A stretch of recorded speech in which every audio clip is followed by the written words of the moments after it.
Aqui quem está falando é Cláudio Neves, lá da Sena, Associação Cristã Espírita Nazareno. Trago um abraço fraterno de todos os trabalhadores da nossa casa e que nós possamos estar amparados, seguros, através do estudo da doutrina espírita, nesse momento ímpar que nós estamos passando em toda a sociedade no planeta Terra, né?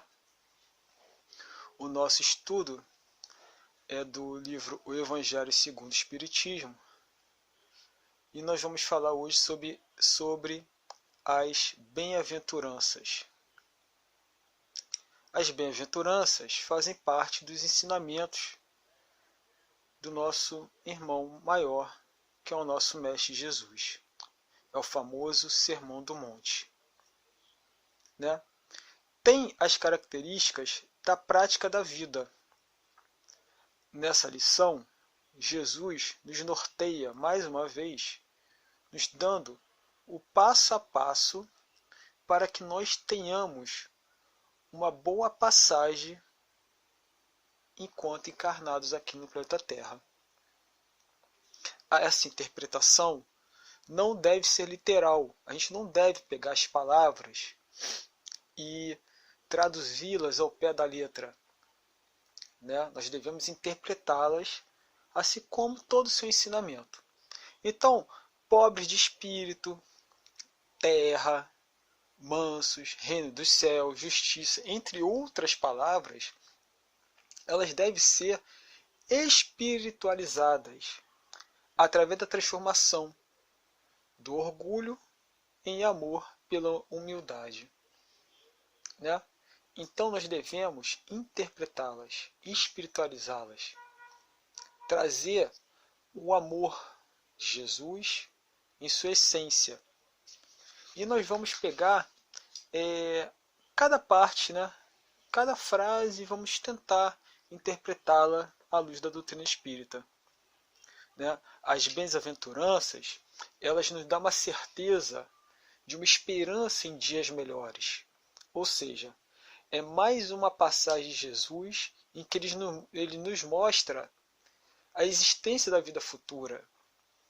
Ele nos mostra que nós devemos estar vivendo o agora, pensando no futuro. Viver o presente, mas de olho no futuro. Por quê? Os bem-aventurados, as bem-aventuranças, nada mais é do que o quê? A prática do amor do Cristo, né? Em cima, vamos botar assim, das leis naturais, da lei de Deus. Como ele mesmo disse, eu não vi. E nós vamos observar que Jesus, mesmo nos trazendo esses ensinamentos, né, que talvez seja um dos mais importantes, ou o mais importante que ele nos trouxe, ele ainda lá, no momento derradeiro, na última ceia, nos dá o quê? A promessa do Consolador prometido. Mesmo ele nos dando as bem-aventuranças, né, ele ainda nos dá a certeza de que iremos ter um Consolador prometido e que irá nos ensinar tudo o que ele ensinou e ainda mais,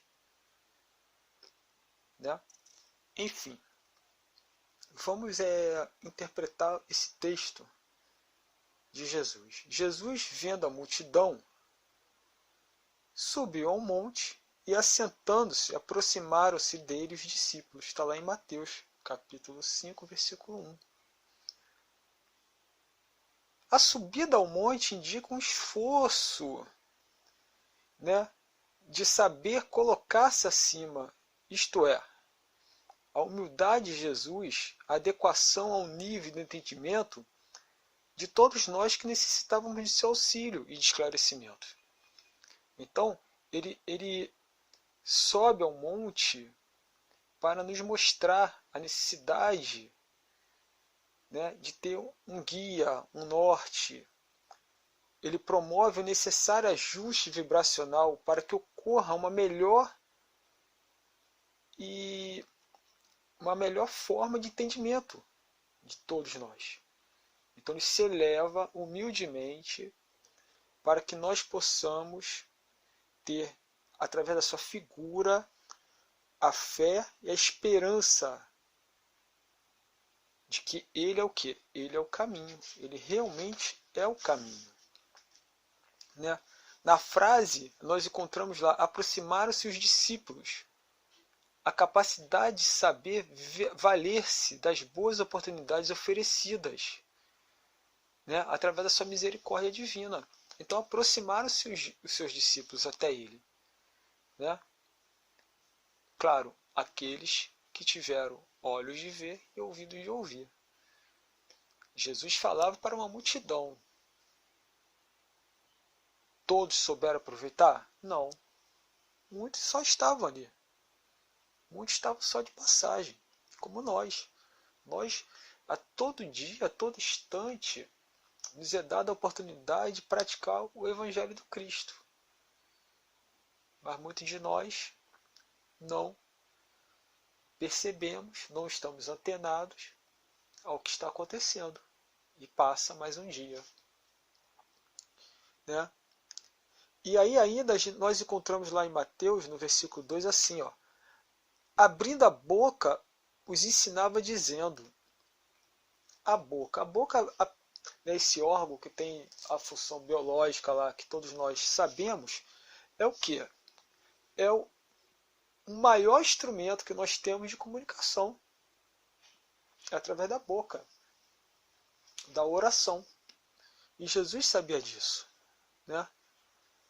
E ele, através da sua palavra dócil, ele nos convence, nos converte, nos edifica, né?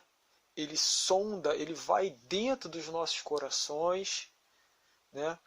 Ele neutraliza o ódio, o rancor, o orgulho e nos mostra o quê? A humildade, a caridade, o amor, a verdade. Então ele usa o quê? A palavra. A palavra é um instrumento valioso. Saber usá-la, nós vamos fazer trabalhos maravilhosos igual Jesus fez. Mas infelizmente nós estamos percebidos, não só na parte religiosa, como na parte social no todo, na imprensa, na política, na arte, a palavra sendo mal empregada. Nós devemos estar atentos, devemos observar bem qual palavra está entrando pelos meus ouvidos, porque ela vai até o meu interior. Ela poderá verbalizar em atos, em ações. Né? O que eu estou procurando de fato? Devemos estar sempre atento ao que entra nos nossos ouvidos. Bem-aventurados os simples, porque deles é o reino dos céus. Está lá no versículo 3. Né? Bem-aventurados, na realidade, significa o quê? Os felizes. Né?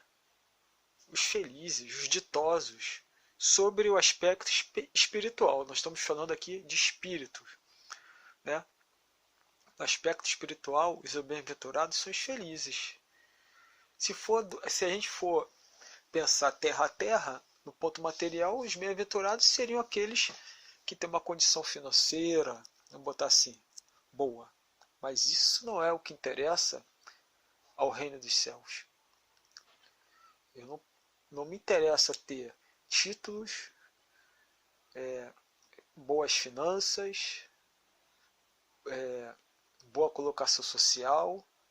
Isso não vai me colocar dentro do reino dos céus. O que vai me colocar dentro do reino dos céus é ser feliz. Mas como que é esse feliz?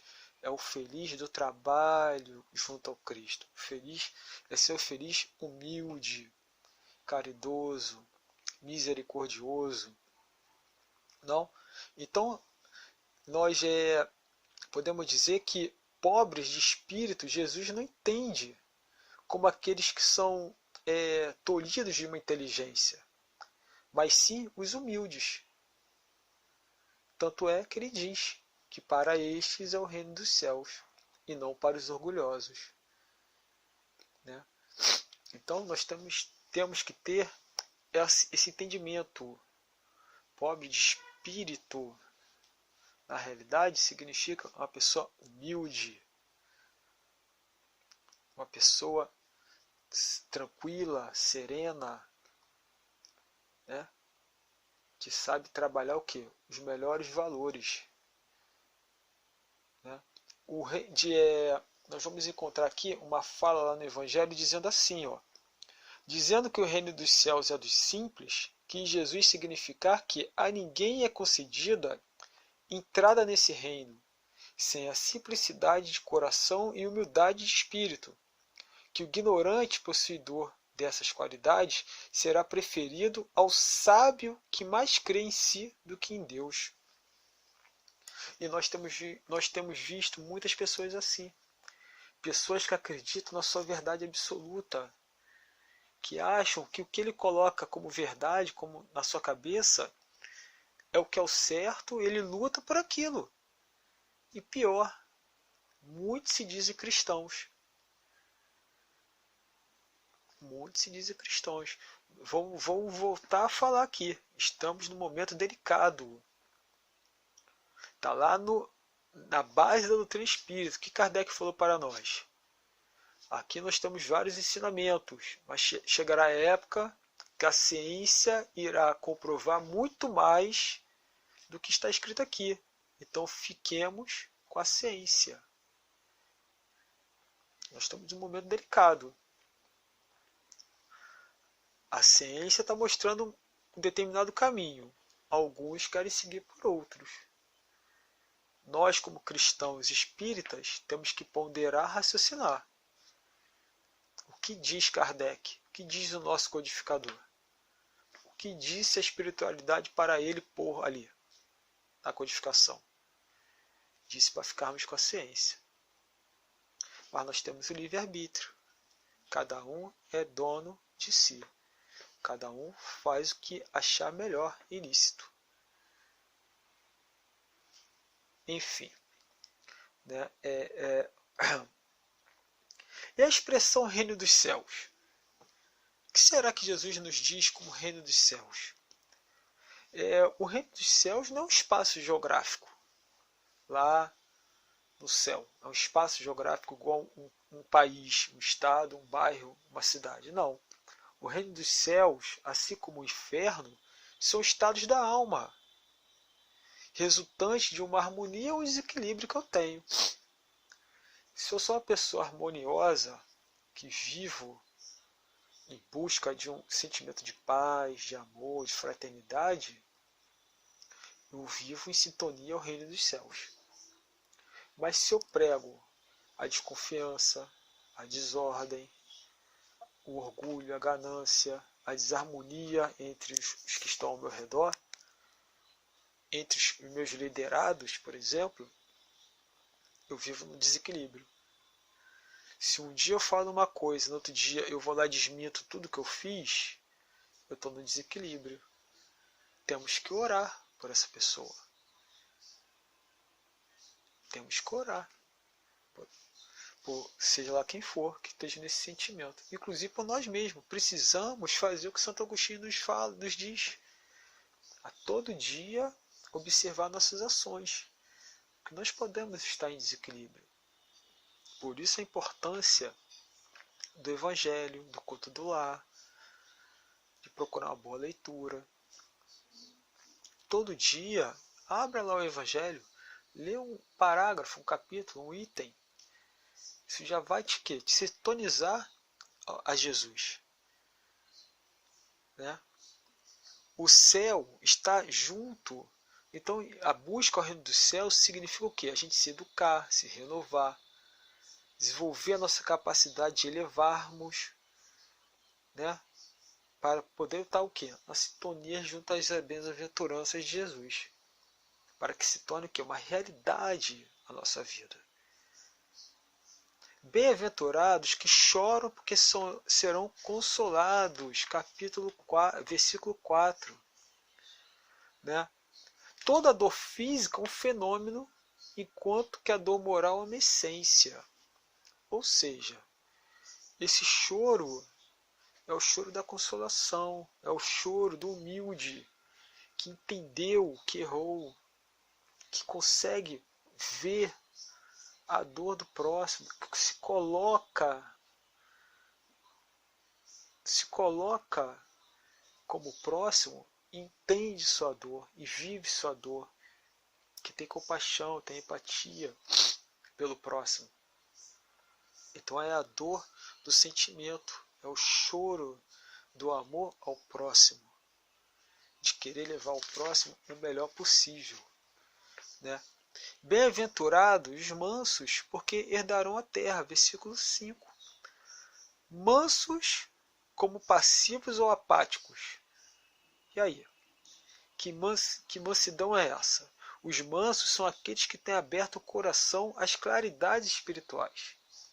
São os que atendem aos chamamentos da mansuetude no trabalho incessante do bem. Ou seja, os mansos porque herdarão a terra, porque são os mansos que entenderam as palavras do Cristo e o praticam. São aqueles que praticam de fato o Evangelho. Entendemos isso? Porque não basta eu ler o Evangelho e ficar sentado dentro de casa. Não basta eu ver o centro espírita e continuar com as minhas mesmas atitudes do dia a dia. Eu tenho que tentar mudar. Eu tenho que querer mudar. Eu tenho que ser uma pessoa melhor. Então esses são os mansos. Porque irão praticar de fato o que Jesus está pedindo. Bem-aventurados os que têm fome e sede de justiça, porque serão fartos. É a lei de causa e efeito, né? Como que eu estou guiando a minha vida? Como que eu estou levando a minha vida? Toda causa tem um efeito. Precisamos estar observando isso. É o orar e vigiar. Bem-aventurados os misericordiosos, porque alcançarão a misericórdia. Versículo 7. A misericórdia é o complemento da brandura. Aquele que é misericordioso não poderá ser brando e pacífico se ele não for o quê? Ela consiste no quê? Se ele não conseguir fazer o quê? Se esquecer o quê? Das ofensas. Então, para ser misericordioso e brando, eu tenho que ser aquela pessoa que perdoa de fato, que não se ofende. Né? Eu tenho que ter a capacidade de amar e operar no bem. Né? Essa é a base. É a base para eu chegar a Deus. Trabalhar no bem. Né? Eu tenho que me compadecer aos justos. Ou seja, como diz São Francisco de Assis em sua oração, é dando que se recebe, é perdoando que se é perdoado. Ou seja, o que eu estou oferecendo à vida, de fato? Eu tenho que oferecer o que? O perdão das ofensas. Se alguém te bater a face direita, dá a esquerda. Ou da esquerda à direita. Né? Dê outra face, não foi isso que Jesus falou? Então temos que perdoar, ser misericordioso. Bem-aventurados limpos de coração, porque eles verão a Deus. Versículo 8. Os limpos de coração são os que não possuem manchas morais, são os puros. Ou seja, precisamos ter um esforço diário durante a nossa reencarnação. É tentar errar o menos possível. Ou seja, temos que estar sempre nos vigiando, sempre em sintonia com o mundo espiritual maior. Bem-aventurados, pacíficos, porque eles serão chamados filhos de Deus. Versículo 9. Pacífico é um amigo da paz.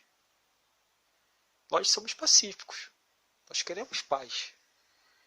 Ao contrário do pacificador. O pacificador é aquele que, além de pacífico, ele trabalha e age a favor da paz. Nós já somos pacificadores? Muitos de nós, sim. Mas esse trabalho tem que ser 7 dias da semana, 24 horas por dia. Vou dar um exemplo. Jesus, né, lá na cruz do Calvário, ele foi o quê? Pacífico. Em amor a nós. Mas junto aos seus algozes, a quem o condenou à cruz, ele foi o quê? Pacificador. Ele trabalhou a favor da paz.